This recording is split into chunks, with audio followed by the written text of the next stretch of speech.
আলাইকুম, নাসিফা কিচেনে আপনাদের অনেক অনেক স্বাগত। তো আগের দিন দেখেছিলাম আমি নারকেলের ঝাঁ দিয়ে একটু নাড়ু বানিয়েছিলাম, তো ওই ঝাঁ বেশি ছিল বলে আমি রেখে দিয়েছিলাম। তো আমি কি করলাম, সকালবেলা দুধের একটু পিঠে বানাচ্ছি। তো ময়দা মেখে রেখে দিয়েছিলাম আগে থেকে, ছোট ছোট করে দেখুন আকারে একটু লেচি কেটে নিচ্ছি। আর খুব পাতলা পাতলা করে বেলে নিতে হবে। তো দেখুন বেশি মোটা করলে দুধের পিঠেটা খেতে ভালো লাগবে না, মোটা মোটা। তো লেচিগুলো ছোট ছোট কেটে একদম পাতলা পাতলা পুরির মতো করে বেলে নেবো।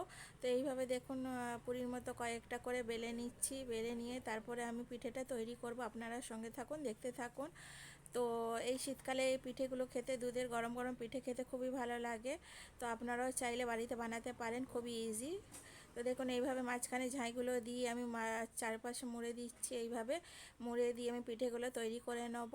তো একটা একটা করে এইভাবে আমি পিঠেগুলো তৈরি করে নিচ্ছি।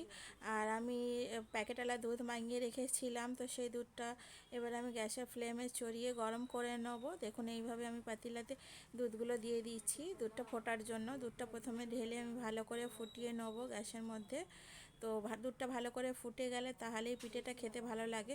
তো দুধটা জাল দেওয়া হয়ে গেল, দিয়ে দিলাম স্বাদ মতো চিনি আর একটা আমুলের প্যাকেট পাউডার দুধের আমি একটু জল দিয়ে গুলে ওর মধ্যেই দিয়ে দেবো। পাউডার দুধটা দিলে একটু খেতে স্বাদটা ভালো লাগবে সেই জন্য।